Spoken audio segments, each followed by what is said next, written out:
Today we're going to fix a garage door opener that tore off in the winter. The bottom of the garage door froze to the cement. My wife hit the button and the garage door decided to stay where it was, and the opener hardware tore away from the door. So it's been pretty cold. We live in Alberta, and today's about the first really nice day, about -3. I'm going to try and fix this thing. It's not too bad out in the garage here. It's pretty warm.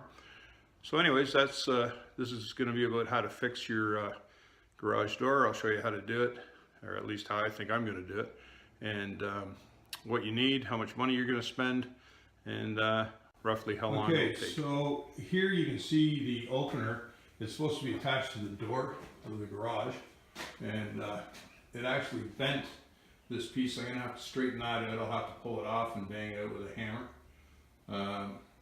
And you can see there, that's where the screws rip right out of the door. And I've just got it set back here by the motor for now, but I'll take that off and we'll fix that up in a few minutes. And then here's the actual mounting where it should go. You can see it pulled right out, which is going to be a bit of a problem, but I have a solution for that I'll share with you. And you can see down there where the screws go into the actual door. And then again, up in here, gonna have to put in some steel plate, thin stuff, nothing fancy. Bought it at Home Depot, and I'll show you that in a minute. So that's basically what happened. That's the damage. As you can see down here, still a little bit of water.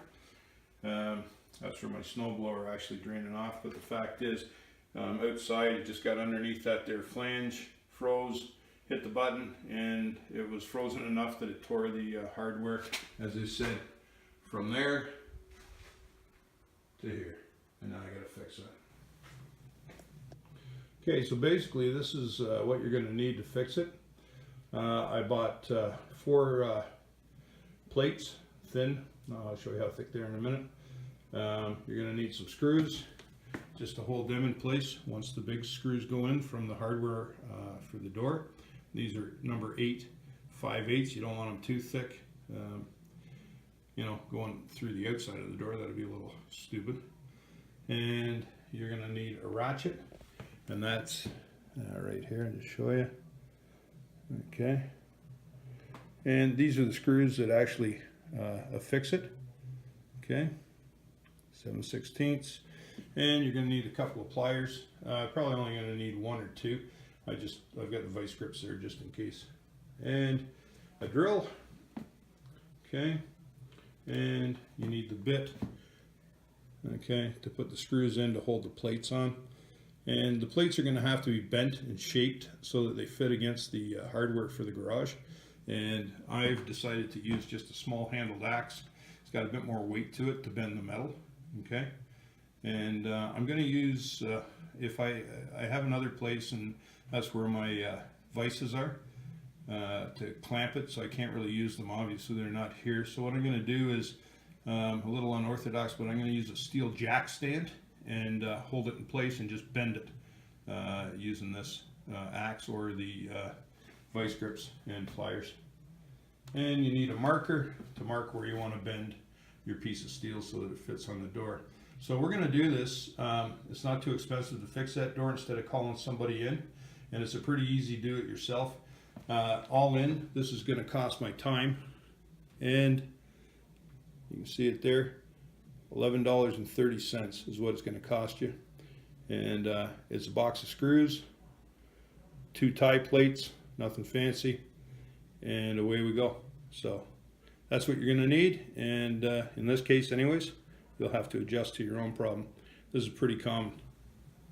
Okay, so the first thing we need to do is we're going to have to bend this piece right here, okay, back that way so that it's straight with the rest of the arm, okay, because it actually bent when it tore out of the garage.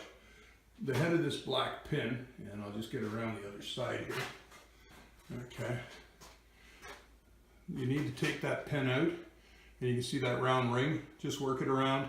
It's just like a cotter pin with a stopper, and we'll take that out, and then that piece will come off, and we can basically put it on the floor on a piece of plywood and bang it back into shape is all that's going to take.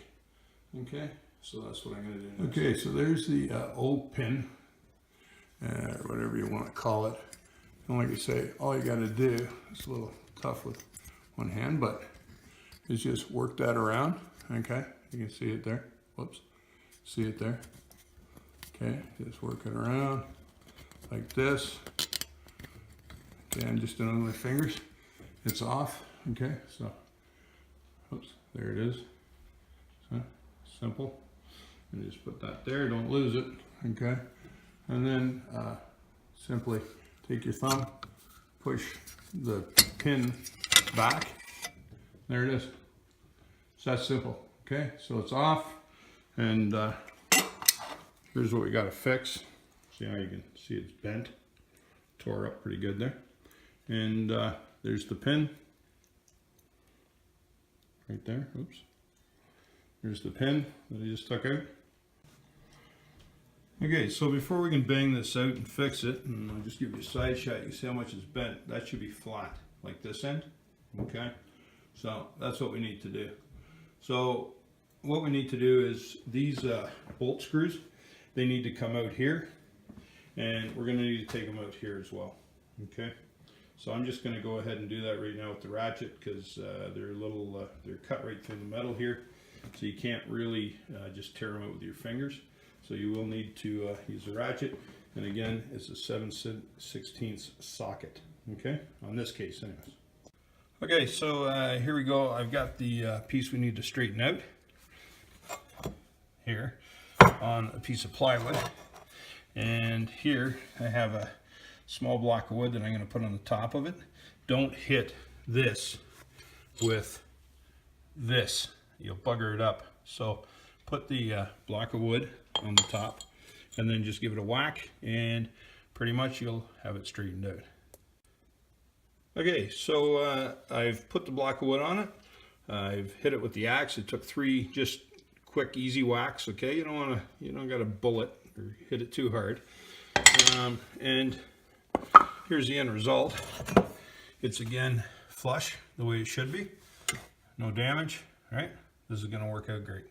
So this here piece will now fit back on the garage door. I'll just put it up just so you can see it. So once I finish getting the plates up there, basically that's how it mounts onto the door. It's pretty important that you make sure if you mount it without hooking it back up, I'm going to hook it back up before I mount it, but if you do it this way, make sure that these pinholes are up facing upwards, not down, or you're going to take the whole thing back out and you're going to wear the holes and it won't hold as well. Okay, and that's what happens to these doors, is the screws get ripped out, and then the holes that were there originally just don't hold the screws. Okay, so you can see here, this is where the plate that I just finished straightening out and the screws tore out of. These garages are just like a plastic with a polyurethane, so when the screws pull out, like, the holes are done. That's why we need to put a steel plate in. And this here bit is just aluminum. Part of the issue is because it rips out, these here are slightly raised. I'll see if I can show you. Okay, and then the plate won't sit. Get a better shot there. The plate won't sit flush, and it needs to. So I'm going to use the channel locks, and it's because it's aluminum, it's very malleable. I'm going to push those down and make them flat again. And like I say, I'll see if I can really get a close-up one here, sir. There. Okay, so here's the channel locks. Like I say, not too much pressure, and just give them just a little bit. See, just like that. Look, you see that fold down? Okay, there. So now that'll be nice and flush again. Okay, here.